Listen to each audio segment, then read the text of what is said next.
اچھا، ایک بات کو ذہن میں رکھیے کہ محبوب سے اگر ملاقات ممکن نہ ہو تو لوگ اپنے تصور میں محبوب سے ملاقات کرتے ہیں. بہت سارے نوجوان جن کا نکاح ہو جاتا ہے رخص کی نہیں ہوتی، وہ اپنی سوچ میں سوچتے ہیں کہ میں فلاں دن جو ہے دلہا بنوں گا اور اپنی دلہن سے ملاقات ہوگی تو ایسی دلہن ہوگی، یعنی وہ تصور میں اپنی ملاقات کے بارے میں سوچتے ہیں. رب کریم نے بھی فرما دیا، میرے بندو تم دنیا میں رہتے ہوئے مجھے دیکھ نہیں سکتے.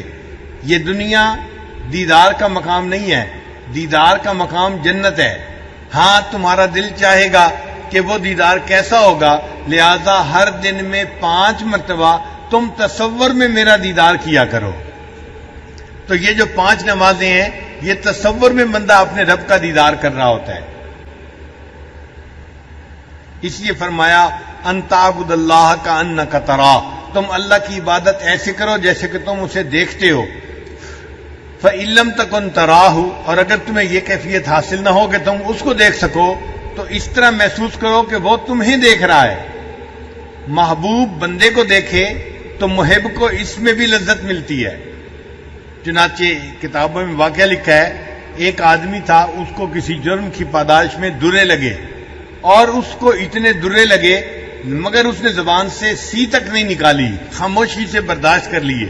لوگ بڑے حیران کہ اتنی سزا ملی اور اس بندے نے آواز بھی نہیں نکالی. تو اس کے کسی دوست نے پوچھا کہ تم نے اتنے آرام سے سزا کیسے برداشت کر لی؟ اس نے کہا کہ میں نے سنا تھا کہ میرا محبوب بھی دیکھنے کے لیے آیا تھا، میں نے اس لیے سزا برداشت کر لی، میں نے اپنی منہ سے آواز نہیں نکالی کہ پتہ نہ چلے کہ سزا ہو رہی ہے. تو محبوب دیکھ رہا ہو تو بھی محب کی کیفیت کچھ اور ہوتی ہے. تو یا تو محب محبوب کو دیکھے، یہ سب سے اعلیٰ قسم ہے، اس کو مشاہدہ کہتے ہیں. اور دوسرا اس کو مراقبہ کہتے ہیں کہ بندہ یہ محسوس کرے کہ محبوب مجھے دیکھ رہا ہے.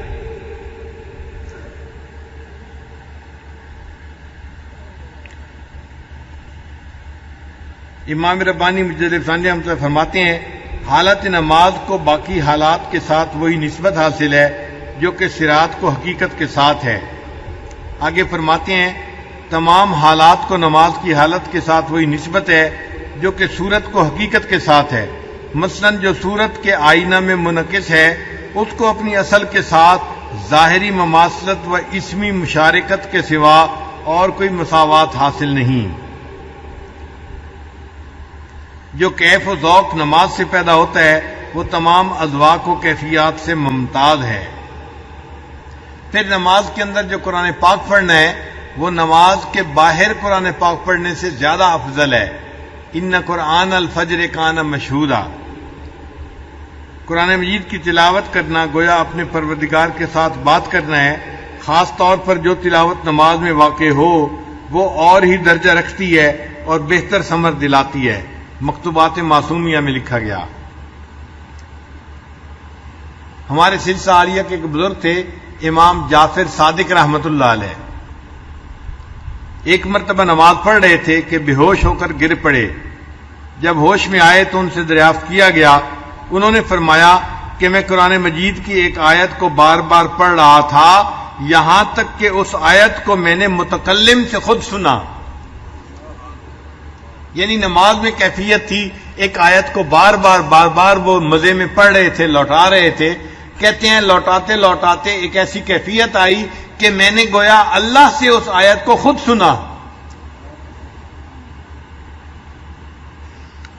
حافظ ابن حجر رحمۃ اللہ علیہ نے منہبات میں حضرت عثمان غنی رضی اللہ عنہ سے روایت کی ہے کہ جو شخص اوقات کی پابندی کے ساتھ نماز پڑھے اللہ تعالیٰ اس کو 9 انعام عطا فرماتے ہیں. پہلا، اس کو اپنا محبوب بنا لیتے ہیں جو پابندی سے نماز پڑھنے والا ہو. دوسرا، اس کو جسم کی تندرستی عطا فرماتے ہیں. تیسرا، اس کے گھر میں برکت عطا کرتے ہیں اور فرشتے اس بندے کی حفاظت فرماتے ہیں.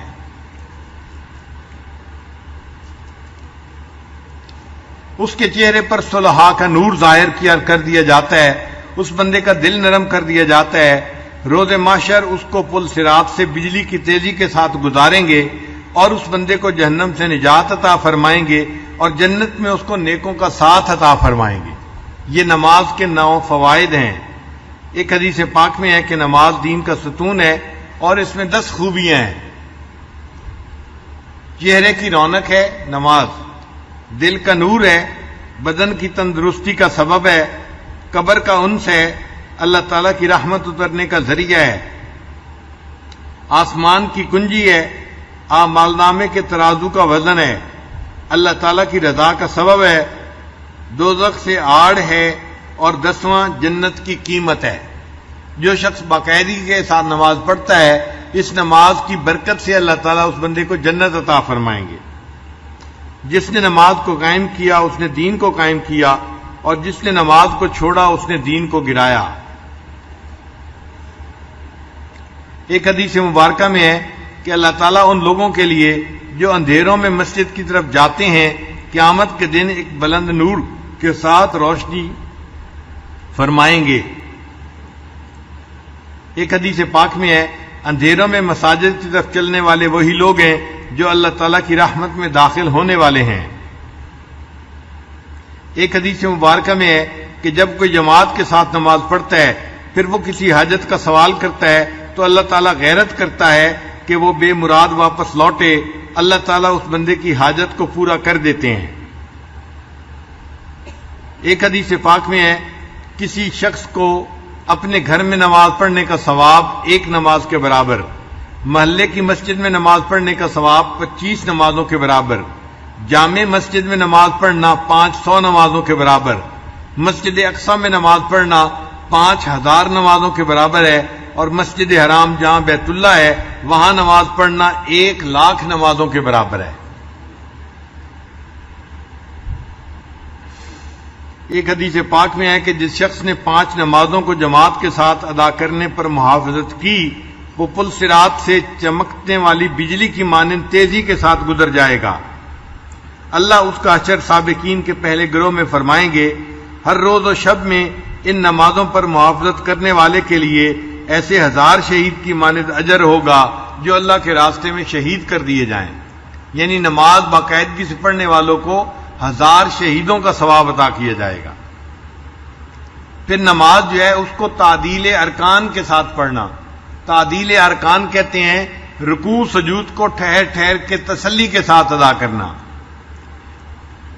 مکتوبات معصومیہ کی عبارت ہے، مخبر صادق علیہ الصلوۃ والسلام نے فرمایا ہے کہ چوروں میں سب سے بڑا چور وہ ہے جو نماز میں چوری کرتا ہے۔